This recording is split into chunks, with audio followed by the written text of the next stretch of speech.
Hello what's up दोस्तों, कैसे हैं आप सभी। एक बार फिर स्वागत करता हूं मैं आप सभी का आपके अपने चैनल पे करियर भाई में। दोस्तों, बात आज कर रहे हैं कि अर्जेंटीना की अगर आपको सिटीजनशिप चाहिए तो वो आप कैसे पाएंगे। तो दोस्तों, इसके लिए उन्होंने कुछ कंडीशंस तो ज़रूर रखे हैं। तो वो सारी कंडीशंस में अभी आपको बताने वाला हूँ कि कैसे कैसे क्या क्या कंडीशंस उन्होंने रखी है।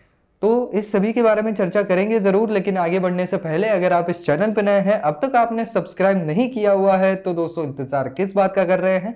चैनल को फटाफट सब्सक्राइब कर दीजिए ताकि आप ऐसे ही नए नए वीडियो सबसे पहले देख सकें। तो चलिए दोस्तों, शुरू करते हैं। तो दोस्तों, सबसे पहली तो यहाँ पर कंडीशन यही है कि आप 18 साल से ज़्यादा की उम्र वाले होने चाहिए। दूसरी बात आती है फिर वहाँ पर रेसिडेंटशिप की। तो यहाँ पर अर्जेंटीना जो है वो थोड़ा सा बाकी देशों के मुकाबले थोड़ा सा कंसिडरेट है। बाकी देशों में जहाँ पर 5 साल, 7 साल, 10 साल तक की कंडीशन है, वहीं पर अर्जेंटीना के अंदर केवल 2 साल रहने के बाद भी आप सिटीजनशिप के लिए अप्लाई ज़रूर कर सकते हैं। लेकिन इसका प्रूफ आपको देना पड़ेगा कि आप कंटिन्यूसली 2 साल तक रहे हैं।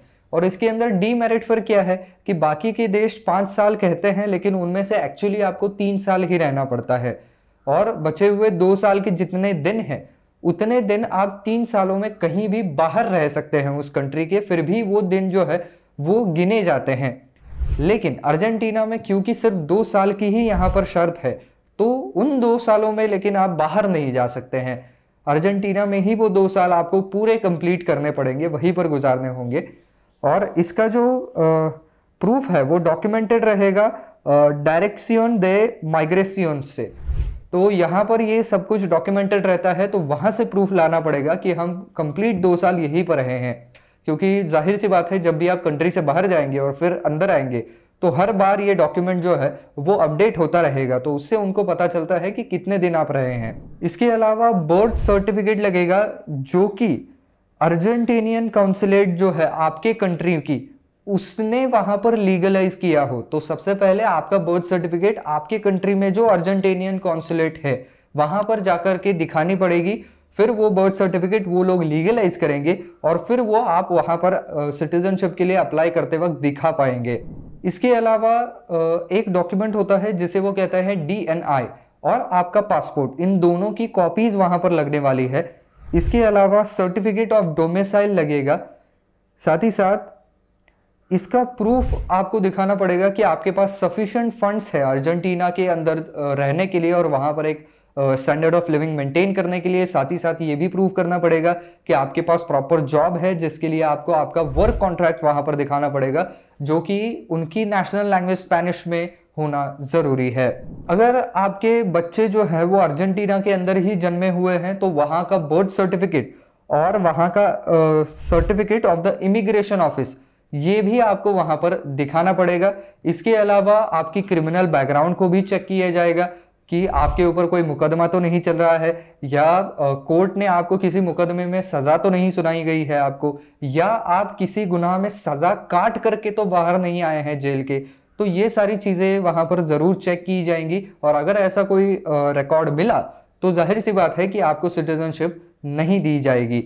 इसके अलावा हो सकता है कि आपसे आपका हेल्थ सर्टिफिकेट भी मांगा जाए, क्योंकि कई सारी कंट्रीज ऐसी हैं जो कि बाहर के देशों के लोग अगर उनके यहाँ पर रह रहे हैं या उनकी सिटीजनशिप ले रहे हैं, तो वो ये इंश्योर करना चाहते हैं कि उनके थ्रू कोई भी कंटेजियस डिसीज, फैलने वाली बीमारी उनके देश में ना आए, जैसे कि HIV, एड्स और कई और तरीके की बीमारियां होती हैं।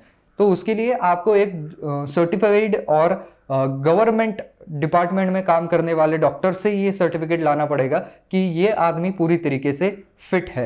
इसके अलावा हो सकता है कि आपका हेल्थ इंश्योरेंस है या नहीं, ये भी चेक किया जा सकता है। तो हर एक कंट्री में ये कंडीशन नहीं रखी जाती है, लेकिन सेफ साइड यही होगा कि आप यहाँ पर हेल्थ इंश्योरेंस ज़रूर ले लें, क्योंकि बाहर के कंट्रीज़ में इलाज की जो रकम है वो बहुत बड़ी होती है, तो उसको अफोर्ड कर पाना एक साथ किसी भी आदमी के बस की बात नहीं होती है। तो इसकी वजह से हेल्थ इंश्योरेंस होना ज़रूरी है। तो ये सारे जो है वो कंडीशंस को अगर आप कंप्लाई करते हैं तो आप अप्लाई कर सकते हैं। तो जब आप अप्लाई करेंगे तब टिपिकली जैसा मैंने पहले कहा कि यहाँ पर आपको DNI डॉक्यूमेंट, साथ ही साथ पासपोर्ट, आपके बर्थ सर्टिफिकेट्स, इसके अलावा आप कहाँ पर काम करते हैं, इसके आपको रिकॉर्ड्स या कॉन्ट्रैक्ट्स दिखाने पड़ेंगे। इसके अलावा आप कहाँ पर रहते हैं इसका एड्रेस प्रूफ के तौर पर भी आपको कोई चीज दिखानी पड़ेगी, जैसे कि घर लीज पर लिया है तो लीज के पेपर्स हो सकते हैं, रेंट पर लिया है तो रेंट एग्रीमेंट हो सकता है। तो ये सारी चीजें आपको वहां पर दिखानी पड़ेगी। इसी के साथ साथ जो आपके ऊपर डिपेंडेंट लोग हैं उनके भी सारे पासपोर्ट्स और बर्थ सर्टिफिकेट्स और ये सारी चीजें वहां पर दिखानी पड़ेंगी। तो दोस्तों कुल मिलाकर ये पूरा लेखा जोखा है अगर आपको अर्जेंटीनियन सिटीजनशिप चाहिए। तो बस दोस्तों आज के वीडियो में बस इतना ही। आई होप ये वीडियो आपको पसंद आया होगा, काम का लगा होगा। तो दोस्तों अगर वीडियो पसंद आया है तो लाइक जरूर कीजिए और ज्यादा से ज्यादा शेयर करने की भी जरूर कोशिश कीजिए।